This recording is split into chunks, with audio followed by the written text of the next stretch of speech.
Hi, everybody. I hope that you're all having a good weekend. Yesterday, I posted a set of tweets which have received tons of attention. Now, some of you who may not be following me on social media uh, might be interested in the thoughts that I had posted yesterday, and so I'm going to share them here. I should mention that in the Parasitic Mind, I talk about why I criticize the left more than I do the right, and to summarize that argument, in the parasitic mind, I'm discussing idea pathogens that have all been spawned within the university ecosystem by leftist professors. Now, this doesn't mean that people on the right can't engage in shoddy thinking, but the fact that I focus on the left is because those are the diseases of the human mind that I am exposed to and that have taken over all of intelligentsia. So, for the same reason that you don't tell someone who treats melanoma, but bruh, what about lung cancer? That doesn't mean that lung cancer is not important. It's that the dermatologist specializes in one set of diseases.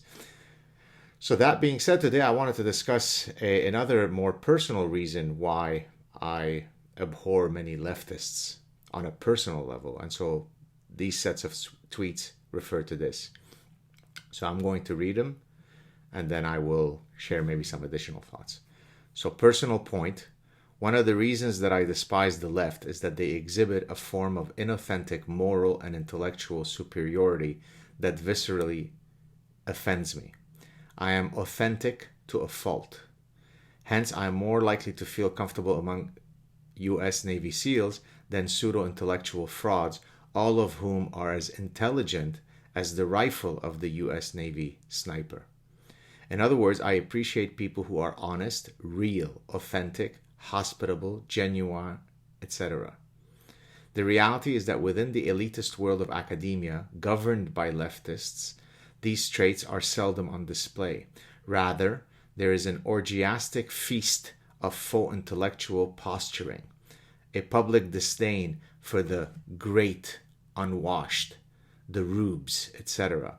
Well, I am very comfortable in all ecosystems. I can mix it up at the highest echelons of academia and head off to a tailgate party with, quote, rough around the edges, close quote, folks. It's called being a multifaceted and well rounded individual. That warmth of spirit makes me a pariah to many intellectual bullshitters who look down on everyone who does not pronounce Pakistan properly. Sorry to break it to you, not only do I pronounce Pakistan properly, I speak 4 languages, whilst you struggle mastering the English language. So stop being such intellectual snobs, get off your high horses, and engage people from all walks of life. Cheers. So those were my tweets. So let me just add one or two things. Authenticity for me is, if you like, a non-starter in terms of a necessity that a person must have. I despise fakeness. I despise uh, calculational people, people who look for extrinsic rewards. So I know some of my intellectual friends who don't speak to someone on their podcast if it might look bad upon them. So they engage in all sorts of calculations and machinations in deciding whether it will affect their brand or not.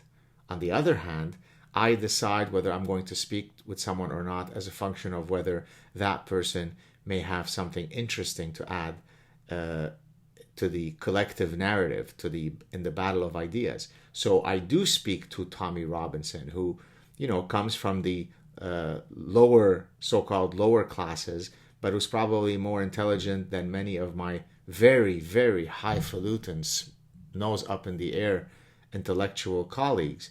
I speak to Tommy Robinson because he is a honey badger. For his beliefs, he is sent to prison where he can be killed at any moment. That's costly signaling. I don't respect people who live in Malibu and then who decide whether they associate with you or not as a function of branding issues. They're inauthentic, they're fake. So in my case, the fact that I can both lecture at Harvard and Stanford and be a professor at some of the most elite universities and also have skits where I'm acting like a joker speaks to my authenticity. I don't need to be smoking a pipe while pontificating in the air for people to take me seriously. My realness is ultimately part of my infinite charm. Be authentic, be real, and get rid of the fake artificial folks. Mieux vaut être seul que mal accompagné, as I explain in the Parasitic Mind. Better be alone than poorly accompanied. Cheers, everybody.